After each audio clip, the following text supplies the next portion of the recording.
Implementation क्या होता है, उसकी प्रोसेस क्या होती है, उसका inter relationship with strategy implementation and formulation, और उसमें इश्यूज क्या क्या हो सकते हैं, ये हमने कल पढ़ा था।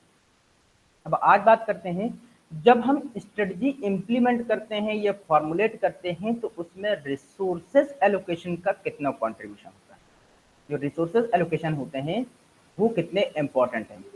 तो इन strategic planning, resource allocation is a plan for using available resources. जब हम कोई भी प्लान बनाते हैं तो हम किस बेस पर प्लान बनाते हैं, हम प्लान बनाते हैं जो हमारे पास रिसोर्सेज अवेलेबल होते हैं, जो हमारे पास रिसोर्सेज अवेलेबल होते हैं, और उनके इस्तेमाल पर, उनका हम इस्तेमाल कितने अच्छे ढंग से कर सकते हैं, इसी के लिए हम प्लानिंग बनाते हैं। एग्जाम्पल के तौर पर समझिए कि मान लीजिए अगर आपके पास, आप एक ऑर्गेनाइजेशन में हैं और आपके पास 50 एम्प्लॉयज़ हैं, आपके ऑर्गेनाइजेशन में 50 एम्प्लॉयज़ वर्क कर रहे हैं। अब अगर आप कोई भी प्लान करते हैं या कोई भी स्ट्रेटजी बनाते हैं तो किस तरह से बनाएंगे, इस तरह से कि वो जो 50 एम्प्लॉय या 50 पर्सन आपके ऑर्गेनाइजेशन में हैं वो आपके स्ट्रेटजी को इम्प्लीमेंट करके, एग्जीक्यूट करके, और जो आपका गोल और टारगेट है वो अचीव करवा सकें। आप जो है, जो भी अगर स्ट्रेटजी या प्लानिंग बनाते हैं वो आपके ऑब्जेक्टिव को अचीव करवा सकें। तो वो जब आप बनाएंगे स्ट्रेटजी तो क्या अपने माइंड में रखेंगे कि हमारे पास 50% है, हमको इस तरह से स्ट्रेटजी बनानी है कि हम इन 50% का इस्तेमाल कर सकें। ऐसे ही अगर आपके पास मशीनरी है, आपके पास कुछ मटेरियल है, या आपके पास जो फंड है, उसको आप कैसे एलोकेट कर सकते हैं। अब मान लीजिए एक एग्जांपल और देखते हैं, अगर आपको अपना एक न्यू प्रोजेक्ट स्टार्ट करना है, अगर आपको ऑर्गेनाइजेशन में अपना एक न्यू प्रोजेक्ट स्टार्ट करना है तो आपको फंड कहाँ से रेज करना है। भाई न्यू प्रोजेक्ट के लिए आपको फंड चाहिए, आपको फंड कहाँ से रेज करना है, आपको कितना फंड किस रेशियो में रेज करना है, ये भी आपको देखना पड़ेगा।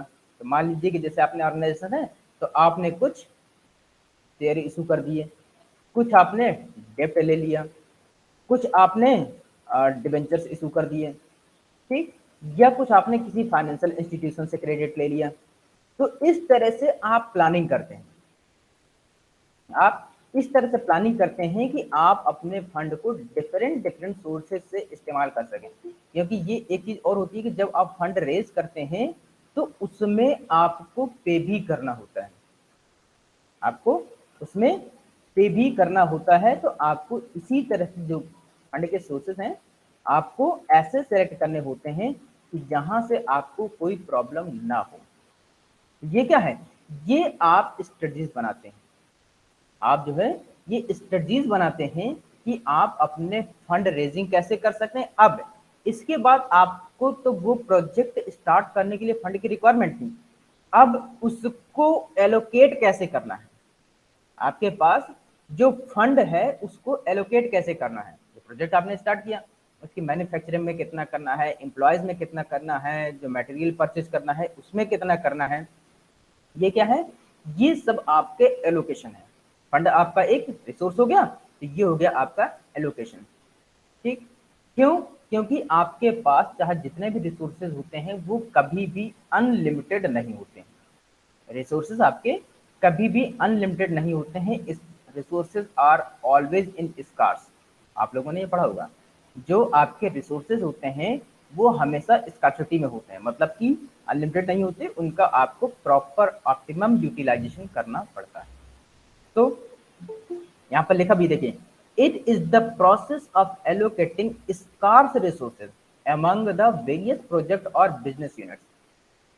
अगर आप बिजनेस एक्सपेंड कर रहे हैं या कोई नया प्रोजेक्ट डाल रहे हैं या कोई एक्विजिशन कर रहे हैं, मर्जर कर रहे हैं, कोई बिजनेस की न्यू यूनिट डाल रहे हैं, कोई नया ऑफिस सेटअप कर रहे हैं, तो जहां पर आपको फंड के रिक्वायरमेंट हो सकती है या आपको रिसोर्सेज की आपके रिक्वायरमेंट है, तो आप वो कहाँ से रेज करेंगे और उनको कैसे एलोकेशन करेंगे, उनको कैसे एलोकेट करेंगे। मान लीजिए आपको एक एक ब्रांच खोलनी है अपनी, आपका बिजनेस कानपुर में है, अब आप अपनी ब्रांच को लखनऊ में भी खोलना चाहते हैं, तो लखनऊ में आपको ऑफिस सेटअप करना पड़ेगा, वहाँ पर आपको एम्प्लॉय रखना पड़ेगा, वहाँ पर आपको फर्नीचर रखना पड़ेगा, तो और वहाँ पर आपको जो एडवर्टीजमेंट है, कम्युनिकेशन है अपनी कंपनी का, वो करना पड़ेगा। तो आप इसके लिए किस तरह से अपने रिसोर्सेज का इस्तेमाल करेंगे। Now there may be contingency mechanism. अब यहाँ पर एक मैकेनिज्म है, आप उसको फॉलो कर सकते हैं। कैसे? priority ranking of items excluded from the plan। आप जो है priority ranking of items excluded from the plan क्या कर सकते हैं कि आपको कौन सी सबसे ज्यादा रिक्वायरमेंट है, आप उसकी रैंकिंग कर सकते हैं। आप उसकी रैंकिंग इस तरह से कर सकते हैं कि आपको सबसे ज्यादा कौन सा रिक्वायरमेंट है और सबसे ज्यादा कम किसकी जरूरत है, आप उसकी रैंकिंग कर लीजिए और उसी हिसाब से उसमें आप एलोकेशन कर सकते हैं। आप उसमें एलोकेशन कर सकते हैं। जब फंड आप जब कोई प्रोजेक्ट या कोई भी बिजनेस सेटअप करते हैं तो आपको एक आइडिया होता है ना, बजट बनाते हैं उसका, उसका एक बजट बनाते हैं कि हर एक्टिविटी के लिए आपको कितना फंड रखना है। तो आप उसमें देखिए कि कौन सी एक्टिविटी है जो बहुत ज़रूरी है, कौन सी एक्टिविटी कम ज़रूरी है, तो आप उसमें क्या करते हैं, उसी हिसाब से उसकी रैंकिंग कर लेते हैं। Which item to fund if more resources should become available. इसके अलावा आप कहाँ से और ज़्यादा फंड रेज कर सकते हैं, आप कहाँ से ज़्यादा फंड और रेज कर सकते हैं। जैसे मैंने अभी बताया, इक्विटी इशू कर सकते हैं, डिबेंचर इशू कर सकते हैं, या किसी फाइनेंशियल इंस्टीट्यूशन से आप जो है डेप्ट ले सकते हैं, बोरिंग कर सकते हैं। तो आपके पास फंड के रिसोर्सेज कहाँ कहाँ से हैं, या इसके अलावा अगर आपको रॉ मटेरियल से कुछ कंस्ट्रक्शन का काम कर रहे हैं तो आप रॉ मटेरियल कहाँ से लेंगे जहाँ से आपको कम कीमत पर मिल जाए। तो ये सब क्या है, ये आपके सब रिसोर्सेज एलोकेशन है, आपको कहाँ से कौन सा रिसोर्स लेना है। Priority ranking of some items, ये आप प्रियोरिटी कर सकते हैं। Sacrifice if total funding must be reduced. अब यहाँ पर आप हमेशा एक चीज और सोचते हैं कि आपको जो अपनी फंडिंग है, जो आपकी फंडिंग है उसको कम करने की कोशिश कर सकते हैं। कम करने की कोशिश का मतलब कि आप अपनी कॉस्ट को रिड्यूस कर सकते हैं। आप अपनी कॉस्ट को, हर ऑर्गेनाइजेशन का ये टारगेट होता है कि उसकी कॉस्ट मिनिमम, कॉस्ट को कम करने की कोशिश करता है और अपने प्रॉफिट को मैक्सिमाइज करने की कोशिश करता है। तो sacrifice if total funding must be reduce. अगर आपकी फंडिंग, आप जो कॉस्ट है उसको रिड्यूस कर सकते हैं तो आप उसको करना चाहिए। जिससे क्या हो, जिससे आपके प्रोजेक्ट पर एक्स्ट्रा बर्डन फंड का ना पड़े, आपके प्रोजेक्ट पर फंड का एक्स्ट्रा बर्डन ना पड़े। ठीक। Now there are a number of approaches to solving resource allocation. यहाँ पर कई अप्रोच हैं जिसके जरिए आप एलोकेशन रिसोर्सेज की प्रॉब्लम को सॉल्व कर सकते हैं।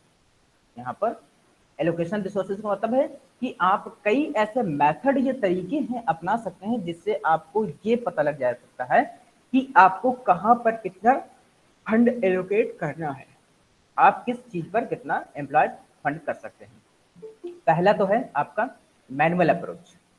मैनुअल अप्रोच का मतलब है आप खुद ही, ये जो आपके एक्सपर्ट हैं, जो आपके चार्टर्ड अकाउंटेंट हैं, जो आपके सीएस हैं, वो सब क्या करें, वो आपके प्रोजेक्ट को मॉनिटर करें और खुद ही देखें, आपकी खुद ही देखें कि हमें किस प्रोजेक्ट में कितना फंड। जैसे एक क्या होता है कि आपको अगर घर में कहा जाता है कि हम आपको 500 रुपये दे रहे हैं और आपको कम से कम 6-7 चीज़ें आपको परचेज करके लानी है, आपको परचेज करके लानी है।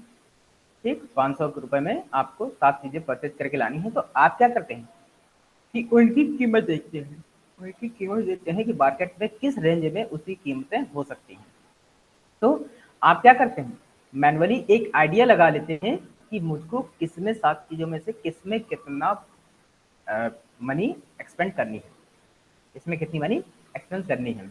तो ऐसे ही यहाँ पर जब प्रोजेक्ट के पास जो फंड होता है, जो प्रोजेक्ट जो ऑर्गेनाइजेशन के पास फंड होता है, आप उसको मैनुअली क्या कर सकते हैं कि देख सकते हैं कि आपकी किस एक्टिविटी में कितना फंड या कितना रिसोर्सेज हम किस एक्टिविटी में एम्प्लॉय कर सकते हैं। दूसरा है आपका एल्गोरिथमिक अप्रोच। एल्गोरिथमिक अप्रोच का मतलब होता है कुछ मेथड होते हैं आपके, कुछ आपके मेथड होते हैं जिसके जरिए, अब ये कुछ क्या है, टेक्निकल मेथड होते हैं, ये टेक्निकल मेथड हैं जिसके जरिए आप इसकी कैलकुलेशन कर सकते हैं, इसकी कैलकुलेशन कर सकते हैं। एग्जाम्पल के तौर पर देखिए, जैसे आपके पास लीनियर प्रोग्रामिंग है। जब आप कोई चीज मैन्युफैक्चरिंग करते हैं, आप कोई मैन्युफैक्चरिंग करते हैं तो लीनियर प्रोग्रामिंग का इस्तेमाल आप कर सकते हैं। आप लीनियर प्रोग्रामिंग का इस्तेमाल कर सकते हैं कि आपको किस प्रोडक्ट में, किस जो आइटम या प्रोडक्ट है, आपको उसमें कितना एक्सपेंड करना है। मान लीजिए आपका प्रॉफिट का आइडिया है, तो प्रॉफिट के हिसाब से आप जो है क्या कर सकते हैं, उसका आइडिया एक लगा सकते हैं। इसके अलावा जैसे ट्रांसपोर्टेशन है, तो आप ट्रांसपोर्टेशन कॉस्ट को भी आप अपनी मिनिमाइज कर सकते हैं।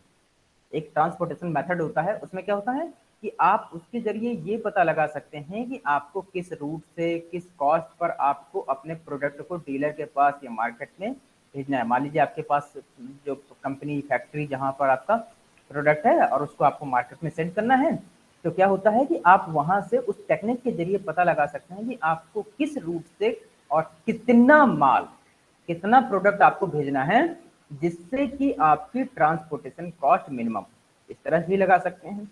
इसके अलावा असाइनमेंट प्रॉब्लम होती है। असाइनमेंट में क्या होता है कि आपको किस मशीन को या किस पर्सन में कितना रिसोर्स एलोकेट करना है, मतलब कि किस मशीन को कौन सा पर्सन काम करेगा, किस मशीन को कौन सी जॉब करनी है। ये ऐसे बहुत से टेक्निक्स होते हैं जिसके जरिए आप अपने रिसोर्सेज को एलोकेट कर सकते हैं। ठीक। और जैसे जब फंड रेजिंग की बात होती है, तो फंड रेजिंग के आप डेप्ट के जरिए करना चाहते हैं या इक्विटी के जरिए करना चाहते हैं या दोनों को मिला करके करना चाहते हैं, आप उसमें फिर क्या है, डिविडेंड अपना कितनी, डिविडेंड की पॉलिसी आप देख सकते हैं, या जो इन्वेस्टमेंट डिसीजन होते हैं वो आपको कैसे लेने होते हैं। ये कुछ ऐसी मैथमेटिकल टेक्निक हैं, ये टेक्निकल अप्रोचेस हैं जिसके जरिए आप अपने रिसोर्सेज को एलोकेट कर सकते हैं। ठीक। या फिर या तो मैनुअल कर सकते हैं, या आप जो टेक्निकल मेथड है, जो मैथमेटिकल अप्रोचेस हैं, एल्गोरिथम अप्रोचेस हैं, आप उनको लगा सकते हैं, या फिर आप दोनों को कंबाइन करके कर सकते हैं, या फिर आप दोनों, मतलब कि कुछ आप एल्गोरिथमिक अप्रोच लगा लीजिए और कुछ में से आप मैनुअली भी कर सकते हैं। उस पर जो है आप मैनुअली भी कर सकते हैं। जैसे जब आप कभी एक न्यूमेरिकल सॉल्व करते हैं, तो आपके पास दो ऑप्शन होते हैं, या तो आप मैनुअली कर लें, आप कैलकुलेशन मैनुअली कर लें, या फिर आप कैलकुलेटर के जरिए कर लें, या फिर आप दोनों भी कर सकते हैं। जो आपके आसान कैलकुलेशन है वो आप मैनुअली कर लेते हैं, जो आपके टफ कैलकुलेशन है वो आप कैलकुलेटर से कर देते हैं, तो दोनों हो गए। तो ऐसे ही यहाँ पर भी होता है कि अगर आप मैनुअली अप्रोच लगाना चाहते हैं तो वो लगा लें, अगर टेक्निकल एल्गोरिथमिक अप्रोच लगाना चाहते हैं तो वो लगा लें, या फिर आप दोनों का कॉम्बिनेशन कर सकते हैं। तो क्या है, आपके जो रिसोर्स एलोकेशन है वो उसमें आप कई तरीके से कर सकते हैं, जिससे आपके रिसोर्सेज का ऑप्टिमम यूटिलाइजेशन हो। जिससे आपके रिसोर्सेज का ऑप्टिमम यूटिलाइजेशन होगा, जिससे क्या होगा, आपके रिसोर्सेज वेस्ट नहीं जाएंगे, मतलब कि जो वेस्ट मैनेजमेंट हो उसको आप, जो वेस्टेज है आप उसको कम कर सकते हैं। Now procedural issues in studies implementation. जो प्रोसीजरल इश्यूज होते हैं वो क्या क्या होते हैं। प्रोसीजर का मतलब होता है कुछ आपके रूल्स और रेगुलेशन, कुछ पॉलिसीज ऐसी होती हैं जिसमें आपको इश्यूज हो सकते हैं जब आप स्ट्रेटजी इम्प्लीमेंट करते हैं। पहला, following the procedures laid down for implementation constitutes an important component of strategy implementation in the Indian context। हम थोड़ा अपने इंडियन कॉन्टेक्स्ट में देख रहे हैं। सबसे पहला लाइसेंसिंग प्रोसीजर। मान लीजिए आप अपने बिजनेस को एक्सपेंड करना चाहते हैं, कोई नए यूनिट खोलना चाहते हैं या न्यू प्रोडक्ट डेवलपमेंट करना चाहते हैं, तो उसके लिए आपको लाइसेंस लेना पड़ता है। आपको एक तो लाइसेंसिंग प्रोसीजर है, और हमारे यहाँ पहले तो अभी तो थोड़ा धीरे धीरे ठीक हो रहा है।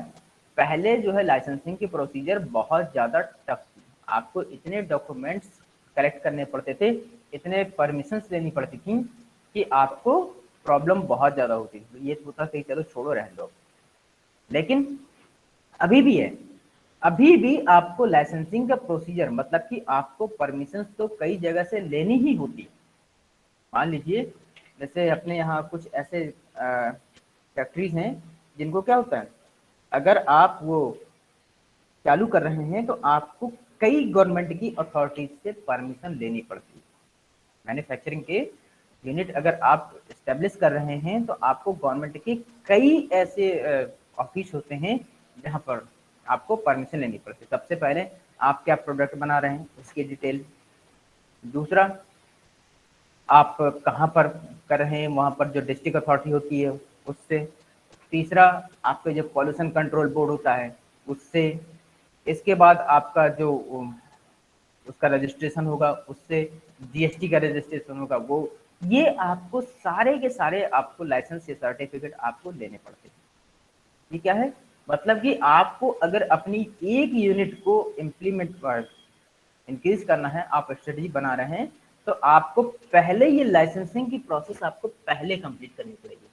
आपको लाइसेंसिंग की प्रोसेस पहले कंप्लीट करनी पड़ेगी, पहले ही आपको करना पड़ता है। आपको कोई भी स्ट्रेटजी इम्प्लीमेंटेशन से पहले आपको ये सारे सर्टिफिकेट आपको कलेक्ट करने पड़ते हैं, अथॉरिटी या परमिशन लेनी पड़ती है। दूसरा आपका foreign collaboration procedure, foreign collaboration procedure. अब अगर आप अपना बिजनेस कहाँ, इंटरनेशनल लेवल पर या ग्लोबल लेवल पर करना चाहते हैं, अगर आप अपना बिजनेस इंटरनेशनल या ग्लोबल लेवल पर करना चाहते हैं तो उसमें क्या होता है, एक फॉरेन कोलैबोरेशन।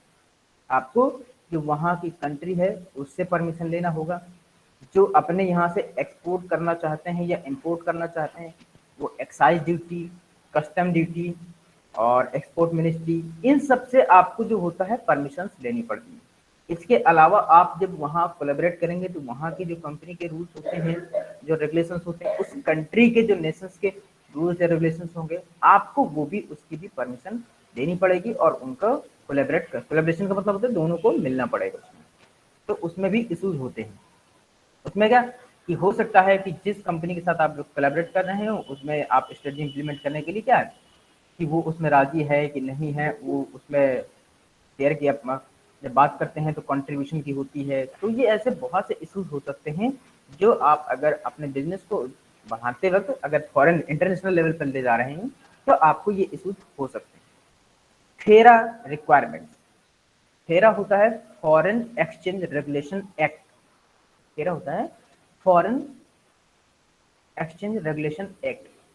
अब क्या है कि अगर आपका बिजनेस इंटरनेशनल या ग्लोबल लेवल पर है, अगर आपका बिजनेस इंटरनेशनल लेवल पर या ग्लोबल लेवल पर है तो क्या होगा, आपको बहुत से ऐसे इश्यूज, पहला तो मान लीजिए करेंसी, करेंसी का क्या कि मान लीजिए आप एक अमेरिकन कंपनी से कोई डील कर रहे हैं, आप किसी अमेरिकन कंपनी से डील कर रहे हैं तो अमेरिकन कंपनी जब वहां पर करेंगे तो क्या होगा, वो डॉलर्स में डील होता है और आप यहाँ अगर इंडिया में हैं तो वो क्या है, रुपीस में है।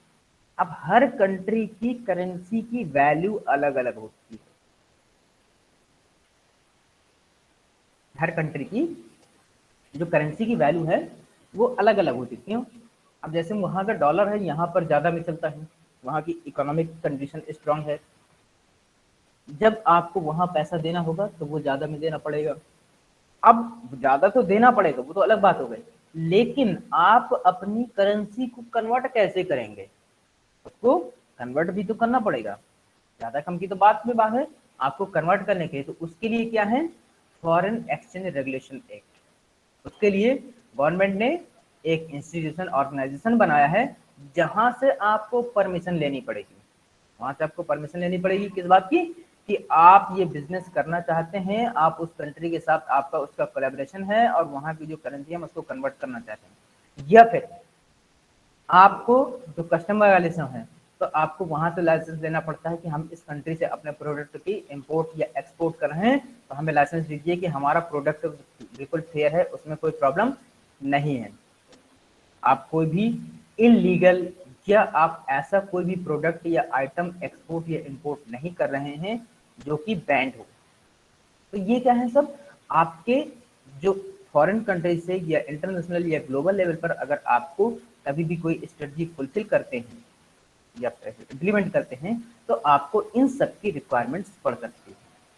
ठीक, इसके बाद है MRTP requirements, monopolistic restrictive trade policy, monopolistic and restrictive trade policy. ये क्या है, आप ऐसा तो नहीं कर रहे हैं कि केवल आप उसका बेनिफिट एक्स्ट्रा ले रहे हैं, आप उसका एक्स्ट्रा बेनिफिट ले रहे हैं या कोई ऐसी एक्स्ट्रा कॉस्ट उसमें चार्ज कर रहे हैं जो नहीं करना चाहिए। आप जो है ऐसा तो नहीं है कि आप कुछ एक्स्ट्रा चार्जेस कर रहे हैं या आपकी मोनोपोली हो। तो ये क्या है, इसके लिए भी आपके कुछ रूल्स सरकार ने बना रखे हैं। ये जो MRTP एक्ट है वो क्या करता है, आपको मोनोपोली से रिस्ट्रिक्ट करता है। ऐसा नहीं कि आपके अच्छा केवल आप ही उस प्रोडक्ट के ये सर्विसेज को आप सेल कर रहे हैं तो क्या है कि आप उसकी मन चाहे दाम वसूल करें, ऐसा नहीं होना चाहिए। ठीक है ना, ये क्या है MRTP एक्ट। मोनोपोलिस्टिक का मतलब होता है कि आपकी एकाधिकार नहीं होना चाहिए, कि केवल आप ही उसको कर रहे हैं और जो उसका बिजनेस है आप उसको मन चाहे कीमत पर आप उसको कर रहे हैं, ऐसा नहीं होना चाहिए। फिर कैपिटल इशू कंट्रोल रिक्वायरमेंट्स।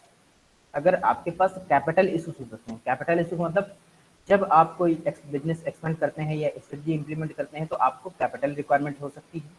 जब कैपिटल रिक्वायरमेंट होती है तो आपको कैपिटल कहाँ से मिलेगा, मान लीजिए आपको लैंड परचेज करनी है, आपको जो फैक्ट्री है उसका सेटअप करना है, आपको मशीनरी परचेज करनी है, तो इसके रिलेटेड ये इसको कंट्रोल करने से रिलेटेड कई आपके इश्यूज हो सकते हैं। इससे भी रिलेटेड कई इश्यूज हो सकते हैं कि आप, क्योंकि जैसे मान लीजिए अगर आपको कहीं पर फैक्ट्री इशू करनी है तो आपको वहां पर जब लैंड लेते हैं ना तो वहां की जो गवर्नमेंट होती है, पहले तो आपको स्टेट गवर्नमेंट से परमिशन लीजिए, फिर जिस डिस्ट्रिक्ट में होगा वहां पर आपको जो डिस्ट्रिक्ट अथॉरिटी होती है उससे लेना पड़ता है और आपको ये बताना पड़ता है कि जो आप यहाँ पर बिजनेस या जो भी यूनिट डाल रहे हैं उससे ना तो इंडिविजुअल्स मतलब कि ह्यूमंस को, एनिमल्स को, इकोनॉमी को और या ही जो एनवायरनमेंट है उसको, किसी को भी कोई उसमें नुकसान नहीं है, किसी का उससे कोई लॉस नहीं है। तब आपको ये सारे आप बता देंगे तब जाकर के आपको वहां परमिशन मिलती है कैपिटल इशू रिक्वायरमेंट। जब आप वहां पर अपनी पूंजी लगाते हैं ना तो आपको क्या है, पूंजी के लिए आपको मान लीजिए फंड की रिक्वायरमेंट है, आपको लैंड नहीं मिल रही, तो ये क्या है, आपके कुछ इश्यूज इससे भी रिलेटेड हो सकते हैं। नेक्स्ट है इंपोर्ट एंड एक्सपोर्ट रिक्वायरमेंट। अगर आपका बिजनेस इंपोर्ट या एक्सपोर्ट का है, अब देखिए एक एग्जांपल देखिए कि जो फरारी कार है लगभग 2 या 3 करोड़ की आती है, 2.5-3 करोड़ की आती है। तो जब सचिन को माइकल शूमाकर ने वो फरारी कार गिफ्ट की थी, जब गिफ्ट की थी तो उसकी एक्सपोर्ट ड्यूटी ही उसकी प्राइस के बराबर थी, उसकी जो एक्सपोर्ट ड्यूटी है वो उसकी प्राइस के बराबर थी। तो जो 2.5 करोड़ की कार थी वो 5 करोड़ की पड़ी, जबकि वो गिफ्ट का था। ठीक है ना, उसमें भी बहुत इशू होते हैं। तो जब आप कभी भी इंपोर्ट या एक्सपोर्ट करते हैं तो जो आपके प्रोडक्ट या गुड्स जो सर्विसेज जो भी इंपोर्ट एक्सपोर्ट करते हैं उसकी वैल्यू पर भी डिपेंड करता है, उससे रिलेटेड बहुत से इश्यूज होते हैं, उससे रिलेटेड बहुत से इश्यूज होते हैं। आप कोई भी ऐसे प्रोडक्ट का इंपोर्ट या एक्सपोर्ट नहीं कर सकते जो इलीगल हो या बैंड हो।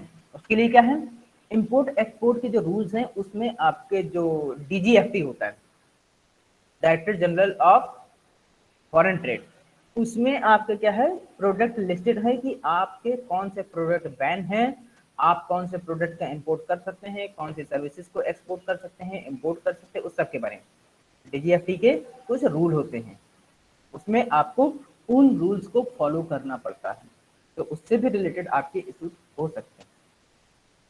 Incentive and facilities benefits, incentive का मतलब कि जो एक्स्ट्रा बेनिफिट या आपको क्या सुविधाएं मिल रही हैं, आप उनका बेनिफिट ले पा रहे हैं या नहीं ले पा रहे हैं, वो आपको बेनिफिट मिल रहे हैं या नहीं मिल रहे हैं, ये इससे रिलेटेड है। तो इससे भी रिलेटेड आपके इश्यूज हो सकते हैं। ठीक, so these are the some procedural issues in strategy implementation. मतलब कि जब कोई भी स्ट्रेटजी इंप्लीमेंट करते हैं तो ये क्या है, प्रोसीजर आपको ये करने पड़ते हैं, ये प्रोसीजर फॉलो करने पड़ते हैं। लाइसेंस लेना, फॉरेन कोलैबोरेशन करना, फेरा के जो रिक्वायरमेंट्स है उसके सर्टिफिकेट लेना, एमआरटीपी के सर्टिफिकेट्स, कैपिटल इश्यूज की रिक्वायरमेंट, ये आपके ऐसे कुछ प्रोसीजरल इश्यूज हैं जब भी आप कोई स्ट्रेटजी इंप्लीमेंट करते हैं तो वो उसमें वो रेज हो सकते हैं।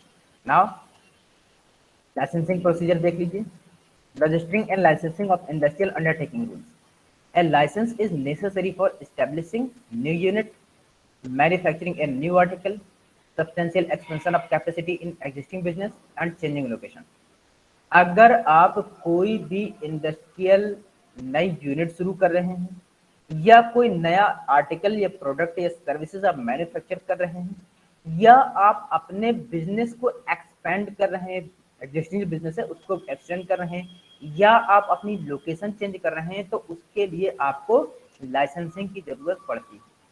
आपको उसमें लाइसेंसिंग की जरूरत पड़ती है। तो उसमें देखते हैं ना, लाइसेंस अप्रूव्ड क्या जाता है, उसमें एक मोहर लगा दी जाती है, लाइसेंस अप्रूव्ड। ठीक, इसका प्रोसीजर क्या हो सकता है, प्रोसीजर में देख लीजिए। पहला, सेक्रेटरिएट फॉर इंडस्ट्रियल अप्रूवल, आपको सचिवालय से इंडस्ट्री अप्रूवल लेना पड़ता है। प्रोजेक्ट अप्रेजल बोर्ड एप्लीकेशन, आपका जो प्रोजेक्ट है उसको अप्रूव करवाना पड़ता है। आपकी उसकी पूरी एक अप्रेजल बोर्ड होता है, वो उसको क्या करता है, मॉनिटर करता है। आपके पूरे जो प्रोजेक्ट होगा, आप पूरा एक फाइल बंच बना करके देंगे कि हम ये सब करना चाहते हैं, फिर वो उसमें अप्रूव करता है।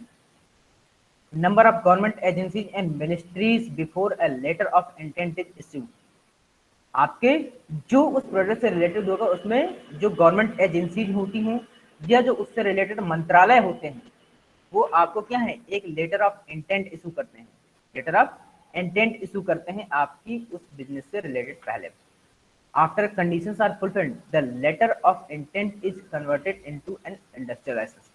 जब सारी कंडीशंस आप फुलफिल कर लेते हैं उसके बाद आपको एक इंडस्ट्रियल लाइसेंस इशू किया जाता है। जब आप सारी कंडीशंस को फुलफिल कर लेते हैं तब आपको एक इंडस्ट्रियल लाइसेंस इशू किया जाता है। नाउ फॉरेन कोलैबोरेशन में क्या होता है, प्रायोरिटी एरियाज, आप कहाँ पर करना चाहते हैं, किस कंट्री में करना चाहते हैं, ये एक उसमें मेन इशू होता है। एक्सपोर्ट ओरिएंटेड और हाई टेक्नोलॉजी इंडस्ट्री, आप एक्सपोर्ट करना चाहते हैं या टेक्नोलॉजी ओरिएंटेड है, टेक्नोलॉजी में आपको या इंपोर्ट कर रहे हैं या कोई सर्विसेज दे रहे हैं या टेक्नोलॉजी को कर रहे हैं, तो ये भी आपको उसमें बताना पड़ता है। Permitting existing foreign investment in non priority areas up to 40% of the equity holding. जो कुछ एग्जिस्टिंग फॉरेन इन्वेस्टमेंट हैं जो नॉन प्रायोरिटी एरियाज हैं उसमें इक्विटी होल्डिंग लगभग 40% है। This limit has been raised to 51% in 34 high priority areas। इसमें क्या है कि कुछ हाई प्रायोरिटी की इंडस्ट्रीज हैं उसमें जो आपका इन्वेस्टमेंट की लिमिट है उसको बढ़ा करके 51% तक हो सकती है। ये आपके क्या है, एफडीआई की बात हो रही है। ये है आपका एफडीआई, फॉरेन डायरेक्ट इन्वेस्टमेंट। पहले हमारे यहाँ क्या था, बहुत से ऐसे सेक्टर्स थे जहां पर एफडीआई अलाउड नहीं था, मतलब कि जो फॉरेन एक्सचेंज की बात कर रहे हैं ना, ये इम्पोर्ट एक्सपोर्ट और जो जितने भी बाहरी विदेशी कंपनियां हैं वो पहले हमारे यहाँ अलाउड नहीं था। अब क्या है, अब मोस्ट ऑफ द सेक्टर क्या, लगभग 99.9% सेक्टर्स में क्या है, आपका एफडीआई अलाउड है। वो भी किस लेवल तक, 100% के लेवल तक, आपका 100% के लेवल तक आपके अलाउड है एफडीआई। ठीक है ना। All proposals to set up projects with foreign collaboration require prior government approval. अब यहाँ पर जितने भी आपके फॉरेन कोलैबोरेशन, मतलब कि आप कहीं भी फॉरेन में इन्वेस्ट करना चाहते हैं या फॉरेन की कंपनी यहाँ पर इन्वेस्ट करना चाहती है, तो आपको क्या है, सबसे पहले आपके प्रोजेक्ट को गवर्नमेंट अप्रूवल चाहिए। गवर्नमेंट से पहले उसको अप्रूव करवाना पड़ेगा। विदाउट गवर्नमेंट अप्रूवल के आप उसको नहीं कर पाएंगे। ठीक, नाउ प्रोसीजर क्या होता है, प्रिलिमिनरी इवैल्यूएशन बाय प्रमोटर्स। जो प्रमोटर्स होते हैं वो पहले उसको आपके प्रोजेक्ट को इवेल्युएट करेंगे। दूसरा, obtaining industrial license if necessary और registration with the director general of technical development.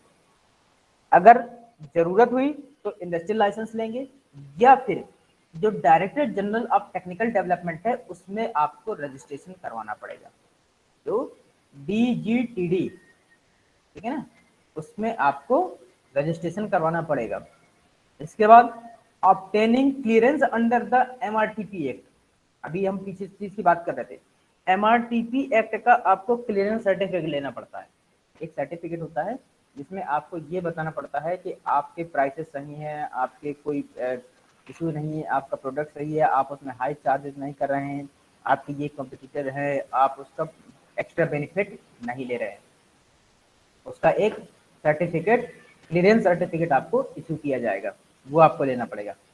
Applying for foreign collaboration to foreign investment board, एक फॉरेन इन्वेस्टमेंट बोर्ड होता है, वहां पर आपको अप्लाई करना पड़ेगा इस बात के लिए कि हम इंटरनेशनल लेवल पर अपना बिजनेस एक्सपेंड कर रहे हैं, हम उस कंपनी के साथ अपना कोलैबोरेशन कर रहे हैं, हमारा ये प्रोजेक्ट है, हम अप्लाई कर रहे हैं, हमें उसका क्या चाहिए, अप्रूवल चाहिए। तो वो आपको जो फॉरेन इन्वेस्टमेंट बोर्ड है फिर वो आपको अप्रूव करेगा कि हाँ आप वहां पर इन्वेस्ट कर सकते हैं, कोलैबोरेशन कर सकते हैं। फिर है applying for import of capital goods if required, अगर आप कुछ कैपिटल गुड्स इंपोर्ट कर रहे हैं, इंपोर्ट कर रहे हैं मतलब मान लीजिए कि अगर आप कोई यहाँ पर अपनी कंट्री में कोई वो सेटअप डाल रहे हैं और आपके पास मशीनरी नहीं है, आपके पास मशीनरी नहीं है तो आप उसको इंपोर्ट करेंगे। तो इंपोर्ट करने के लिए आपको क्या है, पहले उसमें परमिशन लेनी पड़ेगी कि हाँ आप ये इंपोर्ट कर रहे हैं, और आपको उसके लिए पहले से ही अप्लाई करके फिर उसका अप्रूवल लेना पड़ेगा कि अब आप उसको इंपोर्ट कर सकते हैं। Now finalisation of agreement and clearance from the reserve bank of India, क्योंकि आपका इसका FDI और फॉरेन एक्सचेंज से रिलेटेड है, तो आपको फाइनल करने के लिए एक एग्रीमेंट क्लियरेंस सर्टिफिकेट कहाँ से, RBI, जो रिजर्व बैंक ऑफ इंडिया है उससे भी लेना पड़ता है। जब आप फॉरेन में कोई भी करते हैं तो उसमें क्या होता है ना कि करेंसी एक्सचेंज की बात आती है, और उसमें जो ट्रेडिंग वगैरह होती है तो उसके लिए भी एक एग्रीमेंट बना हुआ है। तो आपको RBI से उसके लिए क्या लेनी पड़ती है, परमिशन। जब आपके सारे परमिशन हो जाएंगे तब जाकर के कहीं आप फॉरेन कोलैबोरेशन कर पाएंगे। इसीलिए जितने भी बड़े बड़े ऑर्गेनाइजेशन होते हैं आप देखें उसमें बहुत से लोग टॉप के मैनेजमेंट के लोग होते हैं, तो उनका आधे से ज़्यादा काम यही होता है कि अगर उनको फॉरेन कोलैबोरेशन करना है तो पहले तो वो हर जगह से क्लियरेंस सर्टिफिकेट लें, कहाँ अप्लाई करना है, कैसे अप्लाई करना है, कहाँ से उनको कौन सा सर्टिफिकेट लेना है, ये बहुत एक टफ वर्क होता है। ठीक, तो ये आपका फॉरेन कोलैबोरेशन का प्रोसीजर है। आगे देखते हैं MRTP रिक्वायरमेंट्स। MRTP रिक्वायरमेंट देखिए, इसमें मैंने ये चीज अभी जस्ट आपको बताई, to prevent monopolistic and restrictive trade practice, आपका जो मोनोपोलिस्टिक है उसको रिस्ट्रिक्ट करने के लिए, monopolistic and restrictive trade practice, इसकी सेफ्टी के लिए, the concentration of economic power, इससे क्या होगा, जिससे कि आपकी इकोनॉमिक पावर कंसंट्रेट रहे, मतलब कि आर्थिक शक्ति है उसका नुकसान ना हो। अगर आप MRTP एक्ट हमारे यहाँ जो ये बना है, ये क्या है, इसमें क्या होता है, the MRTP act requires that any substantial expansion which increases the asset or productive capacity or supply for distribution not less than 25% requires the approval of the central government। देखिए इसमें क्या लिखा है कि अगर आप जो भी बिजनेस एक्सपेंड कर रहे हैं, या आप जो भी इंक्रीज कर रहे हैं, या जो भी प्रोडक्टिव कैपेसिटी आप जो भी बढ़ा रहे हैं, सप्लाई कर रहे हैं, डिस्ट्रीब्यूशन कर रहे हैं, कुछ भी कर रहे हैं, वो आपका 20% से लेस होना चाहिए। That should be less than 20%। इसका मतलब क्या है कि आपका उसमें टोटल केवल आप ही के द्वारा उसको पूरा नहीं किया जाना चाहिए, आपको 20% लेस। इसका मतलब यह है कि आपको दूसरों को भी चांस देना है, आपको दूसरों को भी चांस देना है, इसके लिए आपको सेंट्रल गवर्नमेंट से अप्रूवल लेना पड़ता है। अब मान लीजिए कि कोई एक ऐसा प्रोडक्ट मैन्युफैक्चर कर रहे हैं जिसको आपके अलावा और कोई मैन्युफैक्चर नहीं, 100% आप कर रहे हैं, 100% आप कर रहे हैं, तो लोगों की फिर क्या मजबूरी हो जाती है आपके प्रोडक्ट या सर्विसेज को परचेज करना। आपके प्रोडक्ट या सर्विसेज को परचेज करना जब उनकी मजबूरी हो जाएगी, तो फिर आप उसके मन चाहे दाम वसूल करते हैं, उसके फिर मन चाहे दाम वसूल करते हैं जो प्राइसेस होती हैं। तो इस चीज को रोकने के लिए कि आपकी जो ट्रेड प्रैक्टिसेस हैं वो आपकी फेयर रहें, आप लोगों के साथ गलत ना करें, इसके लिए गवर्नमेंट से आपको पहले अप्रूवल लेना पड़ेगा। ठीक। The MRTP act applies to 4 types of undertaking.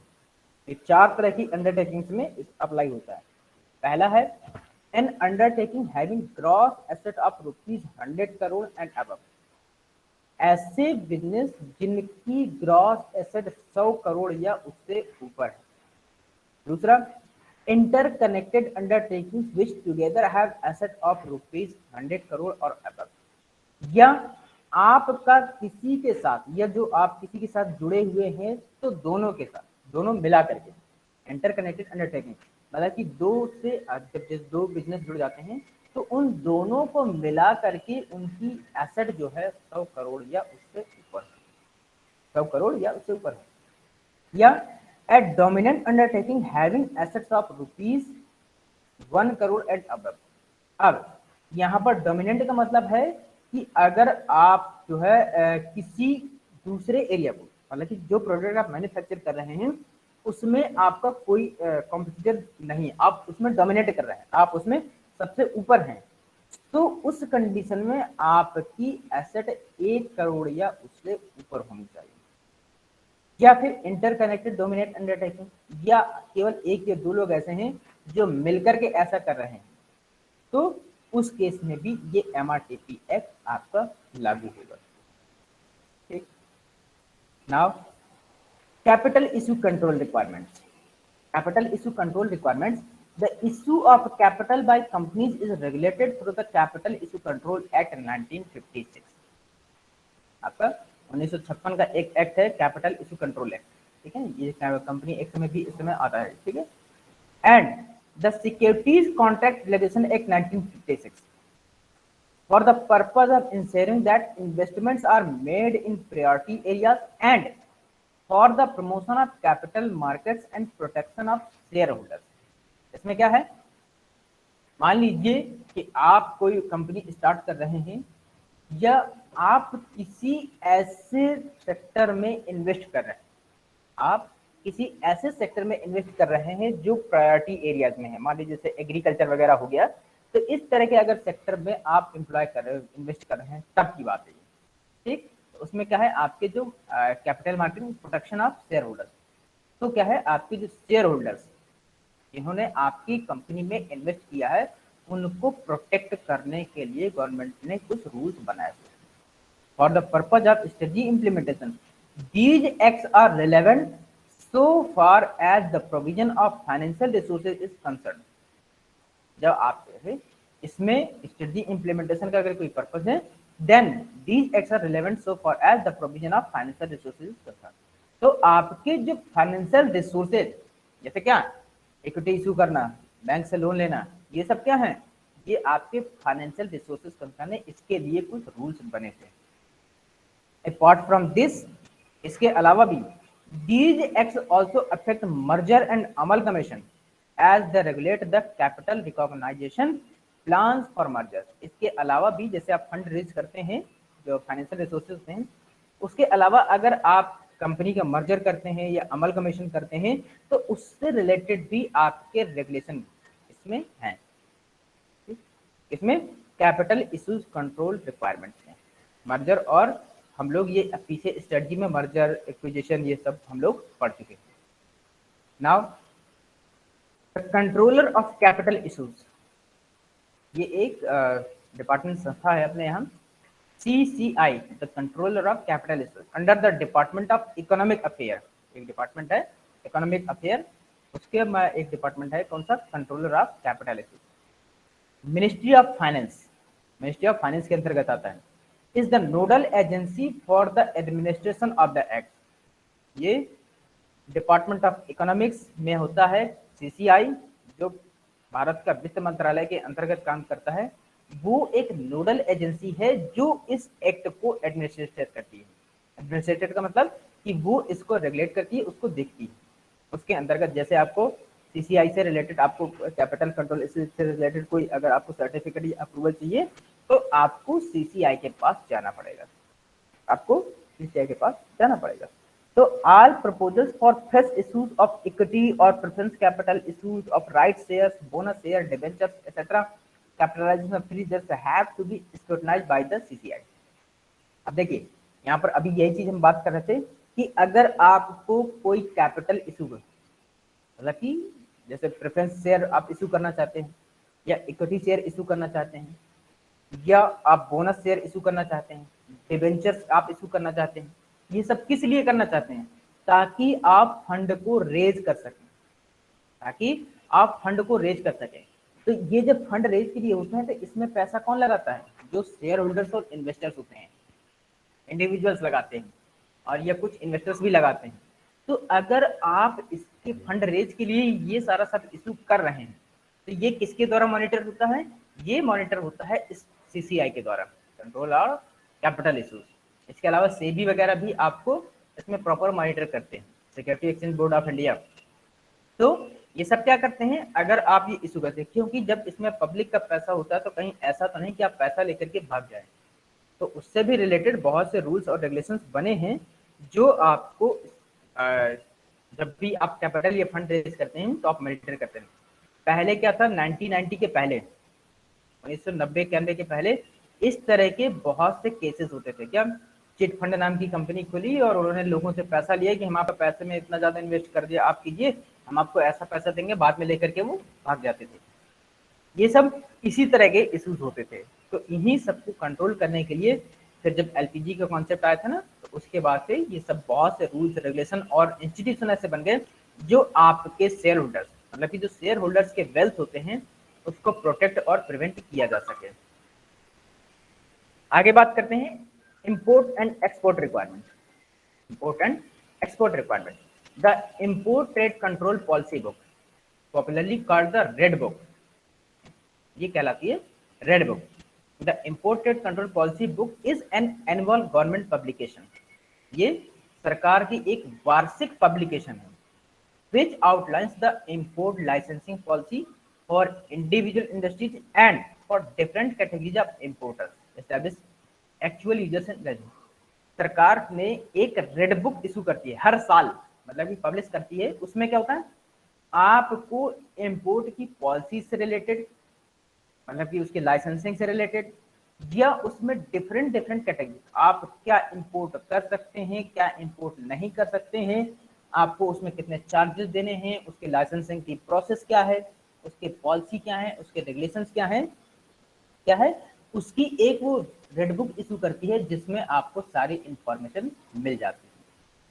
Through the Import and Export Control Order, the government has delegated the power to issue license and to administer the act to the Chief Controller of Import and Export। ये क्या है, इसमें government के पास power है, इसको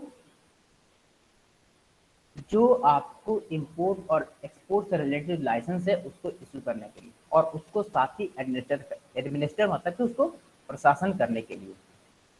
और ये किसके जरिए होता है, chief controller of import and export, उसका एक ऑफिसर होता है chief controller of export and import. तो वो क्या करता है, आपको अथॉरिटी प्रोवाइड करता है या आपको अप्रूवल देता है कि आप एक्सपोर्ट या इंपोर्ट कर सकते हैं। Now for capital goods import, the capital goods committee exercise the powers. देखिए, अगर आपको नॉर्मल ऐसे गुड्स आपको इंपोर्ट या एक्सपोर्ट करने हैं तो आपको chief controller of export and import से परमिशन लेनी पड़ेगी। लेकिन अगर आप कैपिटल गुड्स इंपोर्ट करते हैं, कैपिटल गुड्स का मतलब कि कोई हैवी मशीनरी है या कोई टेक्नोलॉजी है उस तरह की जो आप कंपनी सेटअप के लिए आप डाल रहे हैं, तो उसके लिए आपको कहाँ से परमिशन लेनी पड़ेगी, capital goods committee. Capital goods committee exercise the power, उसके पास पावर होती है। The secretariat for industrial approval handles the procedural formality, जो सचिवालय, जो उद्योग मंत्रालय का सचिवालय होता है, वो इस तरह की जो प्रोसीजर और उसकी जो फॉर्मेलिटीज होती हैं, जो अप्रूवल्स होते हैं, वो आपको सचिवालय से मिलते हैं। The detailed procedure for import licence for capital goods and raw materials provided in import trade control handbook of rules and procedure. जो आपको इससे रिलेटेड सारी डिटेल्स है, इससे सारी रिलेटेड डिटेल है इम्पोर्टेड से, वो आपको एक बुक है उसकी, उसमें आपको मिल जाएगा। हैंड बुक मतलब पूरा एक ठंडा है पूरा, उसमें बहुत ढेर सारे मतलब 300-400-500 पेजेज हैं। आप उसमें क्या है, उसमें सारा सब कुछ देख सकते हैं। उसको बोलते हैं import trade control handbook of rules and procedure. आपको उसमें सारे रूल्स और प्रोसीजर आपको मिल जाएंगे। The next one is benefits from incentive and facilities. Benefits from incentive facility project implementation for putting a strategy into action requires a consideration of various incentives, subsidies and facilities which can benefit an organization. जैसे अगर आप कोई ऐसा business कर रहे हैं जो social welfare के लिए है, तो आपको क्या मिलता है, कुछ इंसेंटिव्स, सब्सिडीज या बेनिफिट्स मिलते हैं आपको। पहले क्या था कि गवर्नमेंट जब 90 के पहले जब गवर्नमेंट था तो सब पूरा गवर्नमेंट के कंट्रोल में था, लेकिन जब गवर्नमेंट ने देखा कि हम सब कुछ पूरा नहीं कर सकते हैं, तो क्या है, फिर गवर्नमेंट ने प्राइवेट ऑर्गेनाइजेशन को कहा कि अगर आप ये करेंगे तो हम आपको कुछ इंसेंटिव्स, बेनिफिट्स, फैसिलिटीज, सब्सिडीज दे सकते हैं, ठीक है ना, जिससे ऑर्गेनाइजेशन को बेनिफिट हो सकता है। It providing incentives etcetera. The government does not play a regulatory or controlling role but a promotional role which manifested in various forms। अब इसको एग्जाम्पल के तौर पर इस तरह से देख सकते हैं, सबको एजुकेशन देना गवर्नमेंट के हाथ में नहीं, सबको एजुकेशन देना गवर्नमेंट के हाथ में। गवर्नमेंट इतने स्कूल या कॉलेज मतलब कि कंट्री लेवल पर नहीं खोल सकते, तो उसने प्राइवेट इंडस्ट्री को कहा कि आप स्कूल कॉलेज खोलिए और लोगों को एजुकेशन दीजिए।